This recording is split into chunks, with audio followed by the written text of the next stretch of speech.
I look at these statistics, and a lot of them, they're sort of top line, what's the economy doing overall? And we all know that there's a lot of, like a duck paddling on the water, things look calm on the surface, but underneath their feet are paddling like crazy. I feel like there are a lot of undercurrents underneath the top line number that might be contributing to sort of the voter malaise that we see. And maybe I'm wrong, but I feel like two economies are emerging here in the United States. I think the really wealthy are doing really well, and they're spending like gangbusters. And I think that's showing up in a lot of the GDP data. But I also feel like there is a large chunk of the economy that's really suffering. And these are the people that benefited greatly from all of the COVID related spending, whether it was the direct economic payments, it was the tax subsidies, it was the subsidies for childcare, healthcare, the eviction moratorium, et cetera. All of that stuff has expired, and they've gone through their savings if they had any to start with, and that's where we're sort of seeing this. We can talk about the unemployment rate is 3.5%. We can talk about how GDP is 5.2%. We can talk about how inflation is 3.5% and not 7%. But you've got a lot of people that are facing this diminution in income and economic security, and that's that's not being captured in this top line economic data. And I wasn't sure if that is like a bona fide, theory of the case, or whether I'm just making stuff up. So you have to be right at some level. We know that.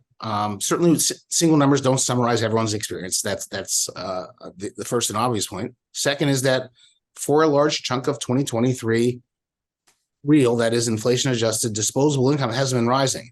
And there are a lot of families out there who do not have a pile of money sitting in the bank or great wealth out of which they can finance their spending. So if the real income isn't rising, they're stretching things to make it all hang together. They can't spend anymore. They can spend only what's coming in. And that has to be true. And that has to be the stresses that we see in the polling.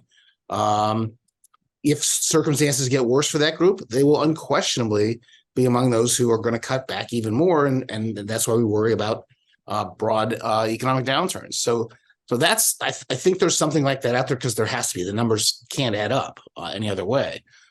I think the expirations of these emergency programs is a little the feeling about that is a little more mixed, at least with me. We did a lot of those things, and we gave people a lot of money. But beginning in 2021, the ones in 2020 worked beautifully. Beginning in 2021, they didn't do anything for economic growth and employment growth and the things that we'd like them to do. They generated a lot of inflation that made a lot of people's lives worse, not better. And so we were sort of saying, oh, well, we're going to help you over here. But we're in fact, we had this very, very, very potent mix of expansionary monetary policy. The Fed was plowing money in the economy. So was the government. We just generated a lot of inflation, not a lot of real progress.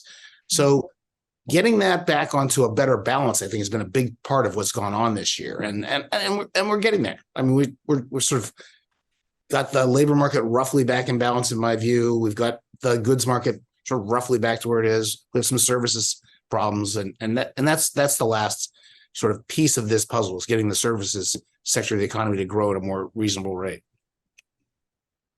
And that's where the people you're worried about are. They're all, most people are employed in the service sector. And so they're largely relatively low wage service sector workers. Those are the ones that you got to be keeping your eye on.